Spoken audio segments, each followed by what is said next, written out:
Hello everyone. तो हम लोग अपने टॉपिक को कंटिन्यू करते हुए आगे बढ़ते हैं। Chapter 9 tissues, lecture 2। तो प्लांट टिश्यूज़ में होता है मेरिस्टेमेटिक टिश्यू होता है। मेरिस्टेमेटिक टिश्यू क्या होते हैं?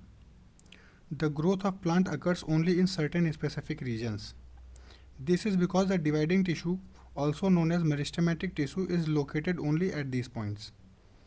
तो जो प्लांट का ग्रोथ है वो it is located in certain specific regions. जैसे ये समझ लीजिए एक प्लांट है, तो प्लांट बॉडी है, तो इसमें जो ग्रोथ होती है वो सर्टेन स्पेसिफिक रीजन्स होती है। जैसे एक टॉप पे होगा, उसको बोलते हैं हम लोग एपिकल मेरिस्टेम।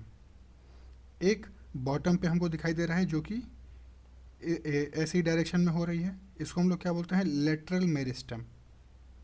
और एक हम लोग को बीच में है जो दिखाई दे रहा है, उसको हम लोग क्या बोलते हैं, इंटरकैलरी मेरिस्टेम। तो apical meristem is responsible for the growth of plants at the tip of the plant, at the tip. और जो लेटरल मेरिस्टेम है वो गर्थ ऑफ द प्लांट्स को, मतलब चौड़ाई, प्लांट की जो चौड़ाई है उसको, उसमें जो डिवीज़न होता है, उस चौड़ाई को बढ़ाने के लिए जो डिवीज़न होता है उसको क्या बोलते हैं, लेटरल मेरिस्टेम। और एपिकल मेरिस्टेम में क्या होता है कि प्लांट की जो हाइट है वो ग्रोथ हो, उसकी बढ़ोतरी ज़्यादा हो प्लांट की हाइट की, उसको क्या बोलते हैं, एपिकल मेरिस्टेम। और इंटर कैलरी क्या होता है, जो प्लांट के जो बीच में जो प्रेजेंट होते हैं, जो कि हेल्प करते हैं for the growth of plants, और जो नोड्स के पास होते हैं, इनको हम लोग क्या बोलते हैं, इंटर कैलरी। तो देखते हैं अब ये कहते क्या हैं। तो the growth of plants occur only in certain specific regions. This is because the dividing tissue also known as meristematic tissue is located only at these points. तो सर्टेन स्पेसिफिक रीजन्स में क्यों होते हैं, क्योंकि जो मेरिस्टेमेटिक टिश्यूज़ हैं वो उसी पॉइंट्स पर ही लोकेटेड होते हैं जो कि डिवीज़न ऑफ सेल्स को रिस्पॉन्सिबल होते हैं जिसके लिए। तो depending on the region where they are present, meristematic tissues are classified as apical, lateral और इंटरकैलरी, है ना। तो ये चीज़ हमने देखा कि जो टिप पे प्रेजेंट है उसको बोलते हैं एपिकल मेरिस्टेम, है ना। और जो मिड में प्रेजेंट है उनको बोलते हैं इंटरकैलरी। और जो बॉटम में जो कि गर्थ के चौड़ाई के रिस्पॉन्सिबल होते हैं उनको क्या बोलते हैं, lateral meristem. New sales produced by meristem are initially like those of meristem itself, but they grow and mature. Their characteristics slowly change and they become differentiated as components of other tissues. तो जो भी यहाँ पे cell जो divide होके बनते हैं वो पहले तो मेरिस्टेमेटिक टिश्यू की तरह ही परफॉर्म करते हैं, लेकिन कुछ देर बाद या कुछ समय बाद जब वो बड़े हो जाते हैं तो they mature itself, their characteristics slowly change and they become differentiated as components of the other tissues.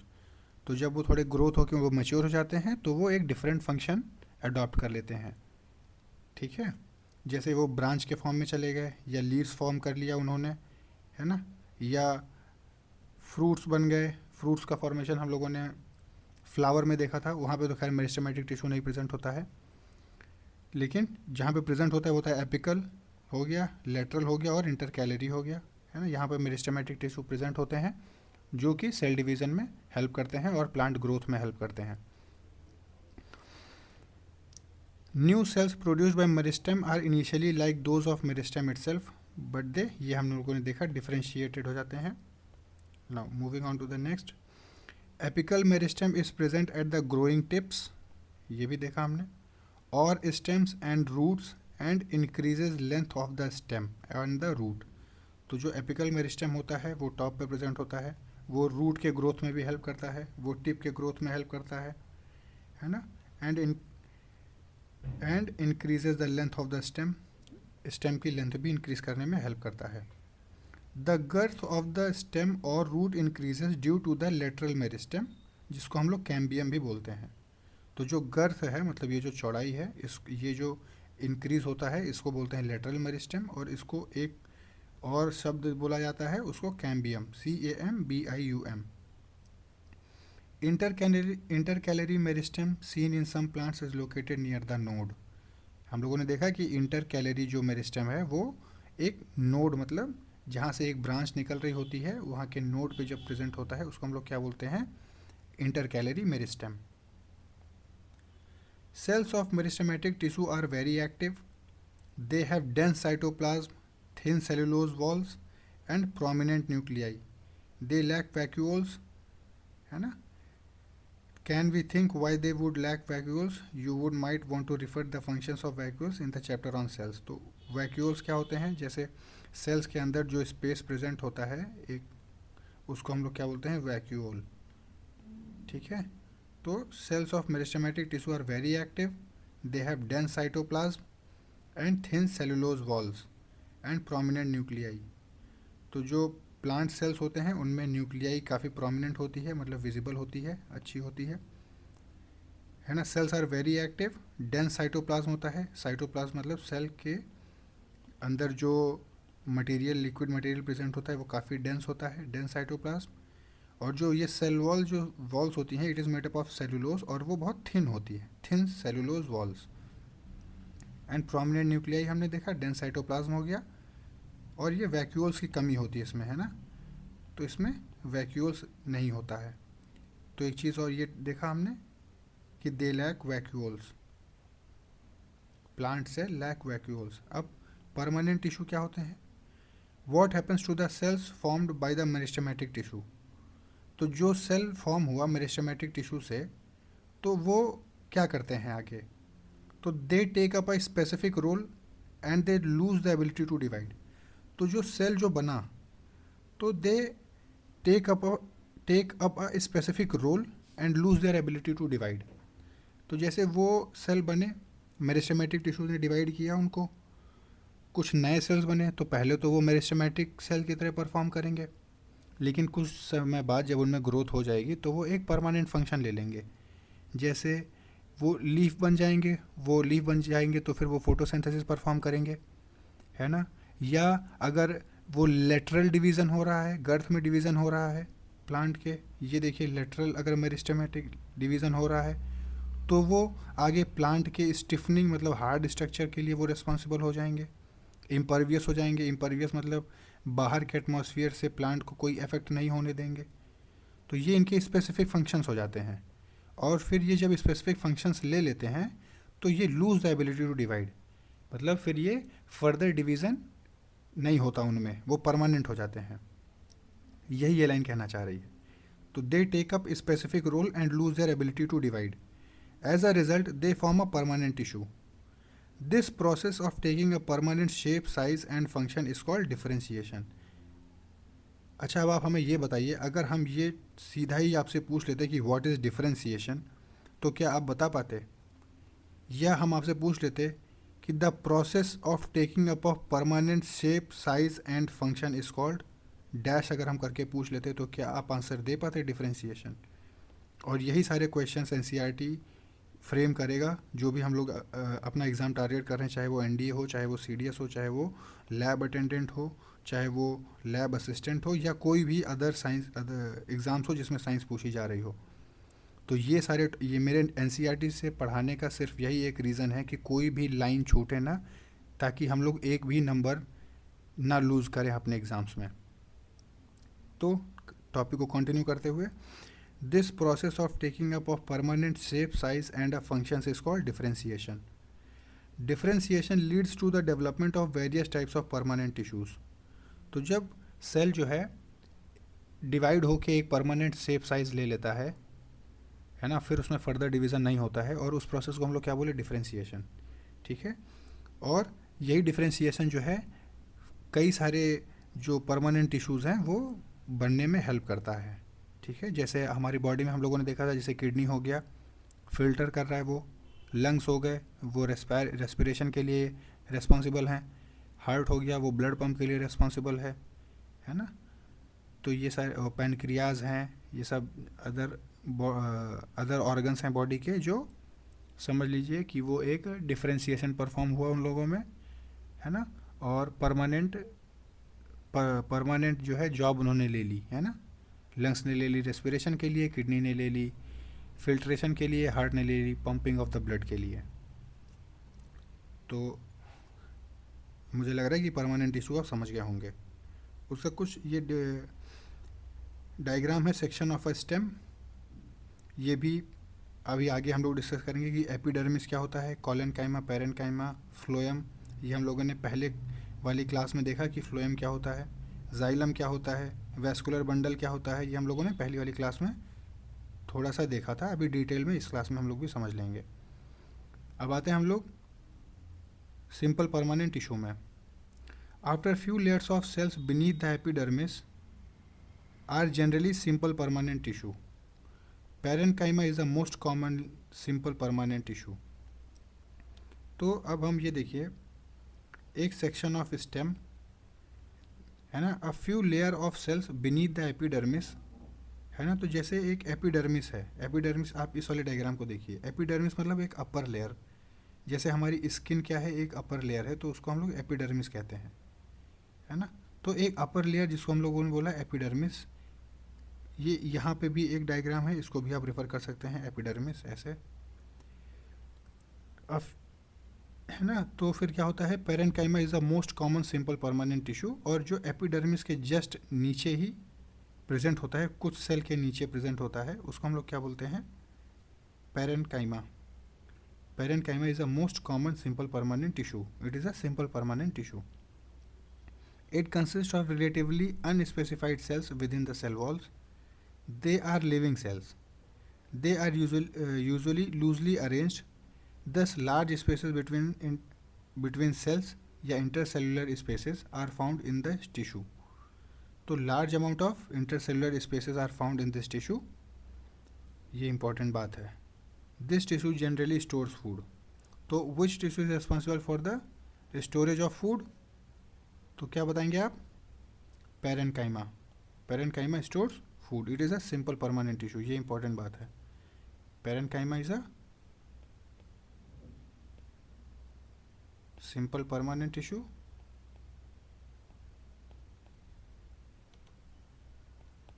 And it is responsible for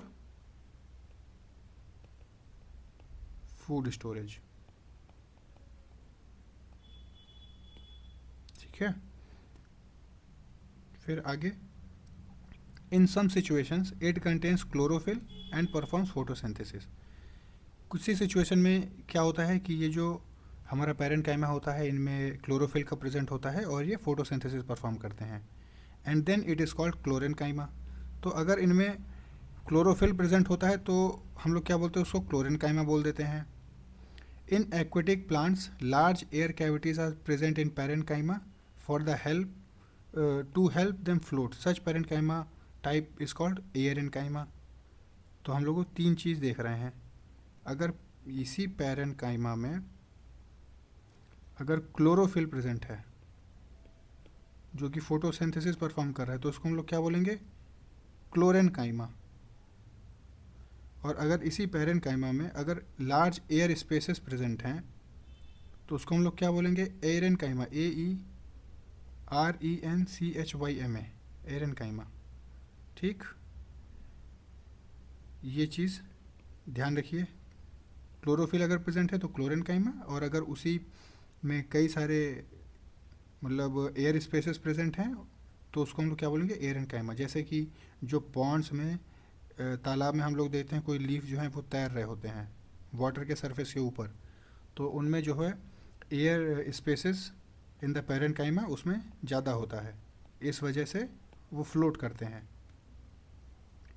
और कुछ लीव्स में अगर इसी पेरेन्काइमा में क्लोरोफिल प्रेजेंट है तो उनको हम लोग क्या बोलेंगे, क्लोरेनकाइमा। ठीक,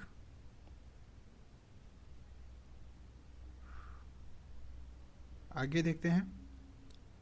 it allows bending of various parts of plant like tendrils. अच्छा, द फ्लेक्सिबिलिटी अगर क्या है, the flexibility in plants is due to another permanent tissue, उसको बोलते हैं कॉलेनकाइमा। तो प्लांट में फ्लेक्सिबिलिटी मतलब कि जैसे हवा चल रही है तो प्लांट बेंड हो गए, या हम लोगों ने कोई डाल पकड़ के उसको अपनी तरफ खींचा तो वो झुक गए, है ना। तो वो जो फ्लेक्सिबिलिटी है it is because of collenchyma. ठीक है, due to another it is also permanent tissue, उसको क्या बोलते हैं, collenchyma. It allows bending of various parts of the plant like tendrils, tendrils मतलब उनकी लताएं, पेड़ की जो लताएं होती हैं। And stems of climbers without breaking. तो क्लाइंबर के जो स्टेम्स होते हैं उनको बिना तोड़े जो है फ्लेक्सिबिलिटी प्रोवाइड करता है, उसको हम लोग क्या बोलते हैं, collenchyma. It also provides mechanical support. We can find this tissue in leaf stalks below the epidermis. तो हम लोग इसको एपिडर्मिस के नीचे, है ना, एपिडर्मिस जो हम लोगों ने लेयर देखा, एपिडर्मिस के लेयर के नीचे ही ये भी कॉलेनकाइमा प्रेजेंट होता है। यहाँ पे लिखा हुआ है, आप देख सकते हैं। एपिडर्मिस के कुछ लेयर के नीचे आपको दिखेगा पेरेन्काइमा, उसके बाद ये जो है सेकेंड, एपिडर्मिस के बाद जो सेकेंड स्ट्रक्चर कॉलेनकाइमा। तो collenchyma is responsible for flexibility, whereas parenchyma is responsible for stiffening of the plant. Epidermis क्या होता है, अपर लेयर होता है। क्यूटिकल क्या होता है, एपिडर्मिस का जो ऊपर वाला भाग है उसको बोलते हैं क्यूटिकल। क्यूटिकल अगर थिन होती है, वैक्सी लेयर होती है जो लॉस ऑफ वाटर को प्रिवेंट करती है ना। जैसे स्टोमेटा का ओपनिंग क्लोजिंग हो गया, तो वहाँ पे जो है एक्सचेंज ऑफ गैसेस से वहाँ पे होता है थ्रू स्टोमेटा। और जैसे डिजर्ट के जो प्लांट्स होते हैं उनमें थिक क्यूटिकल प्रेजेंट होता है to prevent the loss of water from the leaves. Leaves वहाँ होते नहीं, from the parts of the plants.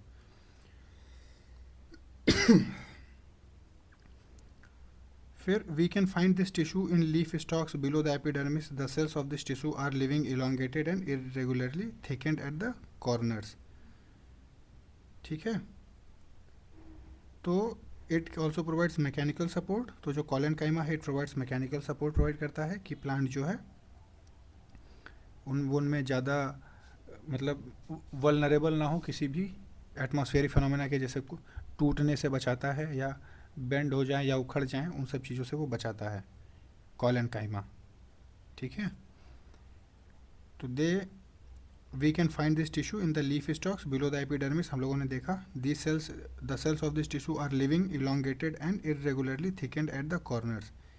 ये सेल्स जो होते हैं ये लिविंग होते हैं, थोड़े इलोंगेटेड होते हैं, है ना, और irregularly thickened at the corners, मतलब कॉर्नर्स पे थिक होते हैं, लेकिन वो ऐसा नहीं कि वो एक यूनिफॉर्मली थिकेंड हो, लेकिन वो इरेगुलरली थिकेंड होते हैं कॉर्नर्स पे। ठीक है, तो ये हम लोग देखिए इंटरसेलुलर स्पेस के बारे में बात किया जाता है। तो पेरेन्काइमा में देखिए, पेरेन्काइमा के जो सेल्स हैं उनमें इंटरसेलुलर स्पेसेस काफ़ी कम हैं।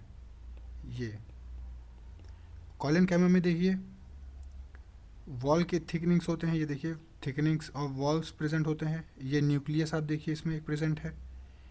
वैक्यूल देखिए, वैक्यूल का साइज़ इसमें ज़्यादा होता है ना, प्लांट सेल में वैक्यूल का साइज़ ज़्यादा होता है।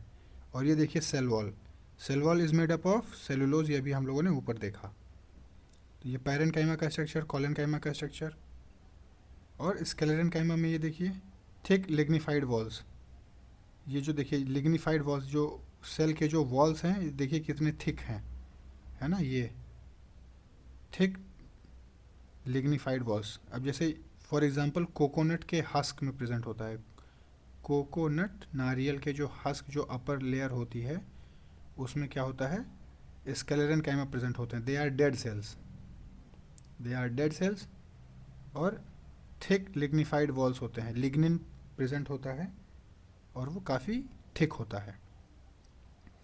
ट्रांसवर्स सीड, ट्रांसवर्स क्या होता है, अब ये देखिए narrow lumen lignified thick wall. अब है ना थिक वॉल का, जिसको हम लोग अगर सिंगल स्ट्रक्चर देखें उनका, तो ये ऐसे होता है। नैरो ल्यूमेन होता है, काफ़ी ओपनिंग काफ़ी पतली होती है, और लिग्निफाइड वॉल्स काफ़ी थिक होते हैं। जो वॉल है वो काफ़ी थिक होता है। It is the various simple tissues, parenchyma, collenchyma, sclerenchyma, और ये ट्रांसवर्स सेक्शन है उसका, और longitudinal section,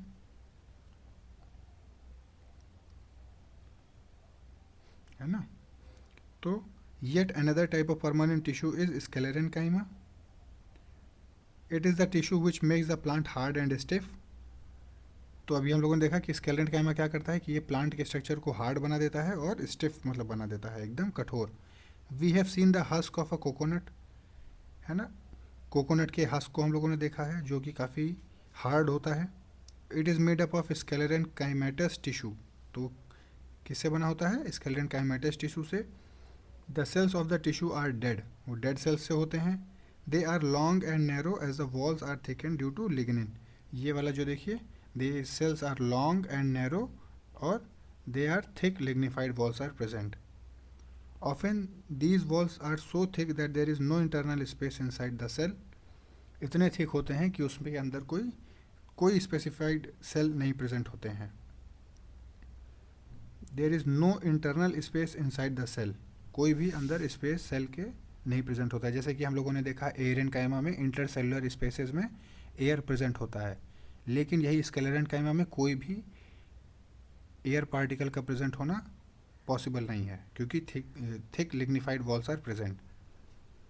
this tissue is present in stems, around vascular bundles, in the veins of leaves and in the hard covering seeds and nuts. तो ये कहाँ कहाँ present होते हैं? स्टेम्स में, around vascular bundles. Vascular bundles हम लोगों ने देखा था पहली क्लास में, किसको बोलते हैं? हमको बताइए। जाइलम और फ्लोएम को वैस्कुलर बंडल्स बोलते हैं, तो ये वहाँ पे प्रेजेंट होते हैं। इन द वेन्स ऑफ लीव्स, पत्तियों की जो वेन्स होती हैं ये यहाँ पे प्रेजेंट होते हैं। इन the hard coverings of seeds and nuts, जैसे जो सीड के जो हार्ड कवरिंग है और जो नट्स होते हैं उनकी जो हार्ड कवरिंग है, आप समझ रहे होंगे, है ना, वहाँ पे प्रेजेंट होता है। It provide strength to the plant parts, तो यह क्या करता है? स्ट्रेंथ प्रोवाइड करता है प्लांट पार्ट्स को। ठीक, आगे अगला जो है आगे हम लोग नेक्स्ट क्लास में कंटिन्यू करते हैं।